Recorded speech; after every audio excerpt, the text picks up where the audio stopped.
Mag-isa lang ako bumisita kasi gusto ko ng one-on-one sa kanya. Okay siya, he's in a good mood today.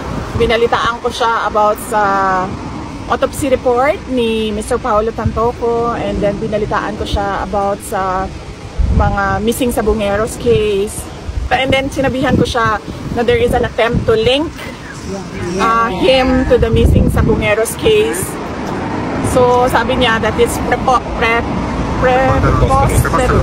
Yes. That is preposterous. Tapos napag-usapan namin, nagsabi na naman siya ulit no, na wag na bumisita sa kanya because it's taking toll on burden sa finances ng family ko. And then I told him na okay lang, wala namang problema sa akin. And then mas mahaba yung discussion namin about pro-cremation and anti-cremation. So sino ba ang pro-cremation dito? Anti-cremation. Parang equal lang. No? Ma'am, meron pang isa ma'am, yung ma'am, yung i-donate yung parts. Ako, i-donate ko. Nag-apply kasi ako din. Ako din. Diba? Oo. Donate first party. Doon sa driver's license ko, organ donation ako, naglagay ako doon ng check sa driver's license ko. Pero ako kasi gusto ko ilibing yung aking katawan sa ilalim ng lupa. Pero merong iba na ang preference nila isunugin yung katawan. So ang tagal ng discussion namin kanina kasi umabot na kami sa legal. Sabi ko, once you're dead, sabihin ko, ang next of kin na ang may-ari ng katawan mo. Decision, yes. Sabi ko, kaya nga may mga instances na ang first family at second family nag-aaway sa bangkay nung ano, di ba? Kung sino man yung namatay. And then umabot na kami sa bilangan nung spaces para sa ashes doon sa mausoleo. Spaces para sa urn doon sa mausoleo. So ang tagal ng discussion namin. Sabi ko bad feng shui yan na yung cremation. Sabi ko that's bad feng shui. And then sabi niya, ano? Sabi ko feng shui. Sabi niya feng shui din na. Sabi niya lahat ng naga-feng shui namamatay na. Pero ma'am, gusto niya magpalipid dito. No, gusto niya magpa-cremate. Kung saan man siya mamatay, sabi niya gusto niya magpa-cremate. So, noong last time kasi na napag-usapan namin, naputol yung discussion namin about, kasi may iba kaming kasama, may iba akong kasama pag-bisita. So, naputol yung discussion kung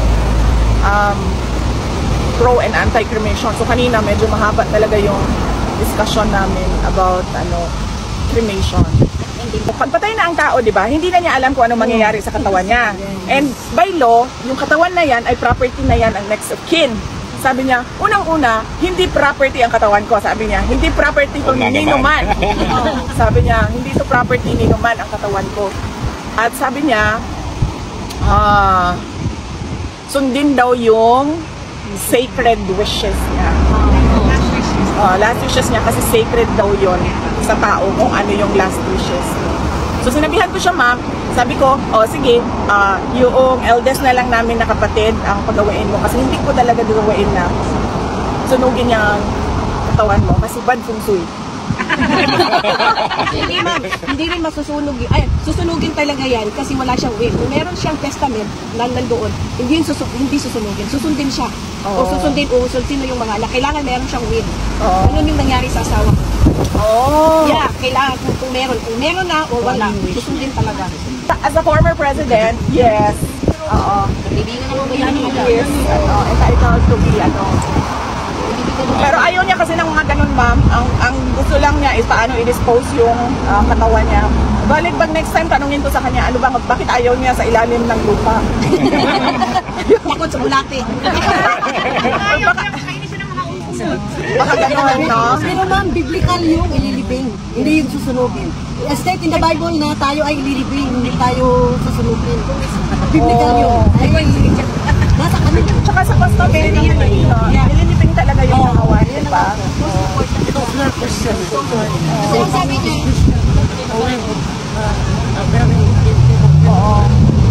Anyway, ma'am, Yes. So yun yung discussion namin. And wala siyang message ngayong kasi tumagal yung discussion namin kanina about about death, and then sinabi ko sa kanya, bakit pag si Kitty or si kuya ko kausap mo, parang naiiyak sila na bukas mamamatay ka na. Sinabihan ko yun sa kanya kasi bakit iba-iba yung assessment namin, yung assessment ng ni Kitty tsaka ng kuya ko, mamamatay ka na. And then ako, parang sa tingin ko hindi ko pa mamamatay sa kanya. And then sabi niya, no, melodramatic lang daw ang take nung dalawa sa sinasabi niya, pero death daw is something that should be discussed because it will happen. Hindi natin alam kung kailan, sabi niya, pero dapat pag-usapan. So yun yung ma'am, ano yung reaction niya dun sa tanto ko medical report na it's cocaine effect, and yung fact na the police report says that the first lady must have been in the area where the death happened? May reaction si wala siya nasabi wala siya nasabi about that kasi nag-update ka agad yung missing sa Bungero na topic. So doon siya naka-comment na preposterous daw yung attempt to link him to the missing sa Bungeros and the bones or the bodies in Taal Lake. Your reaction, ma'am, to the same Yes. issue? Because Senator Marcos says, called for transparency, they should reveal daw the details of the whereabouts of the First Lady. Nag-ano na ako, di ba? Nag-comment na ako niyan before pa. So, I don't think kailangan ko ulitin yung comment ko about yung official cause of death. Ang tinawag ng fake news. Dati. Yeah.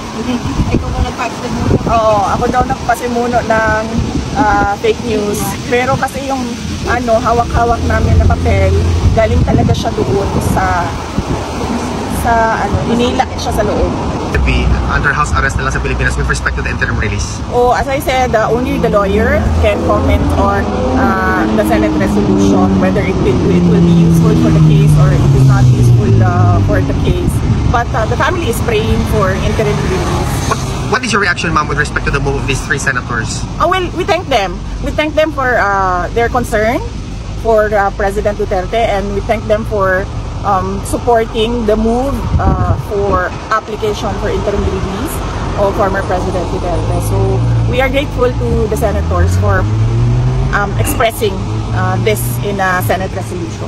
Were you also able to bring up to the former president, ma'am, the upcoming events of the 19th of July? Yan ang nakalimutan ko. Because right now it's a coordinated effort na. Kasi passionate na talaga ako kanina sa passionate na talaga ako sa pro-cremation ko kanina na arguments. So nakalimutan ko na naman sabihin sa kanya na merong mangyayari na event sa Saturday. Nagtatanong pa ba ho siya kung may tao pa rin dito? Nabanggit ko sa kanya kanina. Hindi siya nagtanong. Ako yung, saan si ma'am? May kasama ko kanina sa bus. Si Vlog. Pinay Vlog. Kasama kami kanina ni ma'am sa bus. So pag upo ko, nabanggit ko kay PRD na kasama ko si ma'am since noong March. At ang kinamusta lang ni ma'am ay si Kateki at si PRD. Yun lang ang kinamusta ni ma'am. Kumusta na si PRD and kumusta na si Kateki. On that particular note, ma'am, how is PRRD? He's okay. He's alive naman, no? He's alive. Alert, no? And he was very animated in the discussions kanina. Isang beses ko pa lang siya nakita na Parang down or something? Nung pangalawang visit ko. Yun lang. All the rest, Will this be your last visit on this trip or meron pang susunod na visit pa before you go? Meron pa. Meron pa akong mga pagbisita. Pero for this week, ibang relative bibisita. For this week, this will be my last visit. For the other days of this week, ibang relative ang bibisita. Ang visit, Monday, Tuesday, Wednesday, walang Thursday, and then Friday. So next week, Monday, Tuesday ako. Kamusta ka na ito? I'm okay, ma'am. Wala man akong problema. Nababalanse ko naman lahat ng mga kailangan ko gawin sa pamilya, dito sa trabaho ko sa Office of the Vice President at sa pag-asikaso dito kay dating Pangulong Rodrigo Duterte. At nagpapasalamat ako sa inyo lahat sa pagpapakita ninyo ng pagmamahal at suporta. Hindi madali pumunta dito sa Hague, alam ko yon dahil ginagawa ko din yon. Pero nandito pa rin kayo, nagbabiyahe kayo. Yes, ma'am, from the UK. Yes, As long as you're strong, we're strong. Thank you, ma'am. So, nagbabiyahe pa rin kayo. Kahit ano, sobrang tagal ng biyahe at malayo yung biyahe. At yung mga, syempre, hindi makapunta dito dahil sa iba't ibang rason, nandyan din sila sa social media, nagbabantay din. At naninigurado na okay lang ang kalagayan ni dating Pangulong Rodrigo Duterte. Nakakalungkot lang na yung iba, nagkakaroon ng kaso, merong harassment, meron ng mga kaaway dahil sa kanilang paniniwala sa politika at sa kanilang pagtitiwala kay dating Pangulong Rodrigo Duterte at sa mga ginawa niya para sa ating bayan. Pero kami, pamilya, malaki ang pasalamat namin dahil nandyan kayo kasama namin. What's your reaction to the imposed sanction of the United States to the Philippines? Tariffs, I'm sorry, not sanction, the tariffs mo.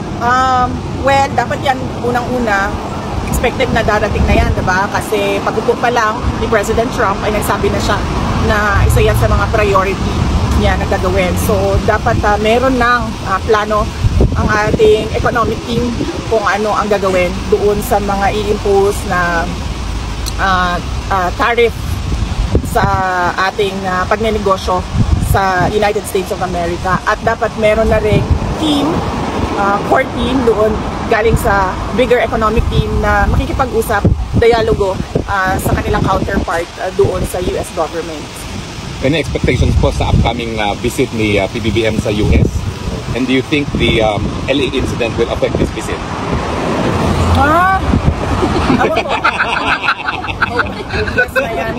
Hopeless na. Hopeless na yan. Ano na yan? Wala na yan. Nag-move on na ako. Yes, ma'am. Ang question ko lang, apektuhan ba yung pay ng government, ma'am, sa mga tariff na plus nila sa US? Yung trade, yes ma'am, yung trade, maapektuhan talaga yung trade natin. Hindi natin alam kung gaano kalaki kasi hindi naman natin nakikita yung study sa ngayon. Pero yung trade, yes, meron talaga So, effect. bakit bababayin pa rin natin yan, ma'am? Well, sana hindi. Sana maganda yung preparation ng economic team ng ating administration to cushion the impact. It is expected because we saw it early on with their attacks to my office, no? So that was September 2023. September 2023. Started September 2023. But even before that, during the campaign, meron ng mga nagsasabi na nakakarinig sila sa loob na hindi maganda yung sinasabi doon sa grupo nila. Hindi ko na lang pakalanan kung sino yung mga personalities doon. Pero naririnig namin. Nare-report sa amin kung ano sinasabi doon sa loob. At hindi ko naman kasi pinansin yon dahil naisip ko na sino lang ba ako? Yung Vice President lang naman yung position ko. President naman yung opisina nila. So sila talaga yung decision maker. Kasi technically ang Vice President ay isang spare tire, diba? So hindi ko inisip na aabot siya sa punto na pati yung trabaho ko ay maaapektuhan at pati yung pagtatrabaho ko ay pilit nilang parang i-clip yung wings ng Office of the Vice President to help our countrymen. So, yun ang hindi ko in-expect. Hindi ko rin in-expect na aabot sa ganito yung bayan natin na wala nang nangyayari. As I said before, na it seems that we're on a road to perdition, and right now, I think it's hopeless. I don't see any road going back to that road where there was unity and continuity of the legacies of President Duterte. Meron akong nakita na photo na nasa hospital bed. Mukhang nasa hospital bed siya at meron siyang hospital bracelet, no, na tag, name tag sa hospital. Hindi totoo yung photo na yon at walang photo na lumalabas galing sa loob. But hindi din siya mahina si dating Pangulong Rodrigo Duterte. Kasi ganito mo ba sa punta din. Sobra na po. Sobraan na, sobraan. Sobrang ka. Sobraan. At least, madam, po sa mga tao nga, ani ka ko ani. Adili nga na ka. Thank you, VP. So, ma'am, walang photo na release ni PRRD from detention. Wala. Hindi siya AI lang po.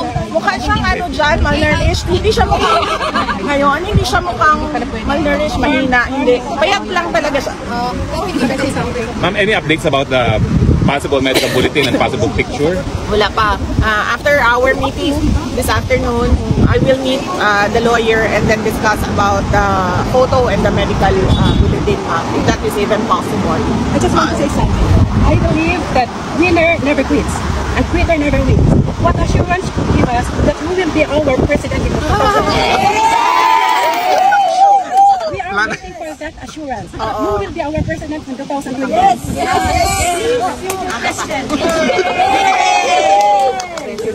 Ma'am, I would like to thank you for your support, your trust and confidence in me. And in time, we will get there. Yes. Laban. I'm okay, ma'am. Wala man akong problema. Nababalanse ko naman lahat ng mga kailangan ko gawin sa pamilya, dito sa trabaho ko sa Office of the Vice President at sa pag-asikaso dito kay dating Pangulong Rodrigo Duterte. At nagpapasalamat ako sa inyo lahat sa pagpapakita ninyo ng pagmamahal at suporta. Hindi madali ang pumunta dito sa Hague, alam ko yon dahil ginagawa ko din yon. Pero nandito pa rin kayo, nagbabiyahe kayo. From the UK. Yes, As long as you're strong, we're strong. Thank you, ma'am. So, nagbabiyahe pa rin kayo. Kahit ano, sobrang tagal ng biyahe at malayo yung biyahe. At yung mga, syempre, hindi makapunta dito dahil sa iba't ibang rason, nandyan din sila sa social media, nagbabantay din at naninigurado na okay lang ang kalagayan ni dating Pangulong Rodrigo Duterte. Nakakalungkot lang na yung iba nagkakaroon ng kaso, merong harassment, meron ng mga kaaway dahil sa kanilang paniniwala sa politika at sa kanilang pagtitiwala kay dating Pangulong Rodrigo Duterte at sa mga ginawa niya para sa ating bayan. Pero kami, pamilya, malaki ang pasalamat namin dahil nandyan kayo kasama namin. Kasama kami kanina ni ma'am sa bus. So pag-ugo ko, nabanggit ko kay PRD na sama ko si ma'am since noong March. At ang kinamusta lang ni ma'am ay si Kateki at si PRD. Yun lang ang kinamusta ni ma'am. Kumusta na si PRD and kumusta na si Kateki. Okay. He's alive naman, no? He's alive. Alert, no? And he was very animated in the discussions kanina. Isang beses ko pa lang siya nakita na Parang down or something. nung pangalawang visit ko. Yun lang.